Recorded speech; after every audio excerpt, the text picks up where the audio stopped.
আসসালামু আলাইকুম। আলহামদুলিল্লাহ, আজকে আমার মাছের ঘের থেকে ধুন্দুল কাটলাম। যেহেতু আমাদের আঞ্চলিক ভাষায় এটাকে আমরা বলি পল্লা, তবে আপনারা সারা বাংলাদেশে হয়তো ধুন্দুল নামেই চিনেন। তো দেখতে পাচ্ছেন আমি যে পানিতে দাঁড়িয়ে আছি, এটা কিন্তু আমাদের মিশ্র মাছের প্রজেক্ট বা ঘের বলি আমাদের আঞ্চলিক ভাষা, অর্থাৎ সাতক্ষীরা, বাগেরহাট, খুলনা এই এলাকায় আপনার ঘেরই বলা হয়ে থাকে। এবং ঘেরের পানির পরিমাণটা ঠিক এখন আপনারা যেমন দেখছেন যে আমার মাজা পর্যন্ত বা একটু প্লাস মাইনাস হয়, যখন বৃষ্টি বা বেশি হয় তখন একটু বেশি হয়। আমরা এই মাছের ঘেরের সাথে আপনার যে সবজিটা করি এটা বোনাস হিসাবে নিয়ে থাকি।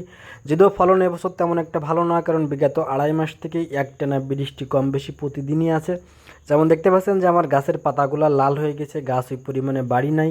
এরপরও গাছের সার দেওয়া যাচ্ছে না বা আপনার কোনো রাসায়নিক সার ব্যবহার করতে পারতেছি না, কারণ বৃষ্টি অবস্থায় যদি আপনি গাছের সার দেন সেক্ষেত্রে আপনার গাছ মারা যাওয়ার সম্ভাবনা বেশি থাকে, অর্থাৎ গাছের শিকড় নষ্ট হয়ে যায়। যে কারণে আড়াই মাস ধরে আমরা টোটালি কোনো সার প্রয়োগ করতে পারতেছি না, গাছের যতটুকু প্রয়োজন ততটুকু দেওয়া যাচ্ছে না। আর এমনিতেই আপনি যখন বৃষ্টি একাধারে হয় তখন গাছের স্বাভাবিক গ্রোথটা নষ্ট হয়ে যায়, যে কারণে আমার গাছও ভালো না, ফলনও তেমন একটা ভালো নেই।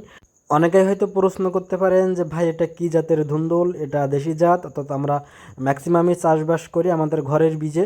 নিজেদের বীজ হলে আপনার খরচ কম হয় এবং লাভ তুলনামূলক বেশি হয় এবং সেফটিও বেশি থাকে। এরপরে আপনার সবথেকে বড় সুবিধা যেটা, আপনি ঘরের বীজ বা দেশি বীজ দিয়ে যদি চাষ করেন সেক্ষেত্রে রোগ অনেকটাই কম হয়। যেমন ধরেন যদি এটা হাইব্রিড হতো, টোটালি কোনো ফলন এখন হতো না বা ফলন পেতাম না, কারণ আমার হাইব্রিডও পরীক্ষামূলকভাবে কিছু করা ছিল। তো এবছর বৃষ্টি বা বন্যার কারণে সেগুলো টোটালি হচ্ছে না, কারণ আপনার হাইব্রিড যেগুলো ওইগুলো রোগ জীবাণু বেশি হয় বা আমাদের আবহাওয়ার সঙ্গে অত বেশি খাপ খাওয়াতে পারে না। এই মুহূর্তে পাইকারি আমরা ধুন্দুল বিক্রি করতেছি আপনার 20 টাকা মতো কেজি। আপনাদের এলাকায় কেমন দাম অবশ্যই কমেন্ট করে জানাতে পারেন। এর বাইরেও যদি আপনাদের কোনো প্রশ্ন থেকে থাকে তাহলে অবশ্যই কমেন্ট করবেন, ইনশাল্লাহ উত্তর দিব।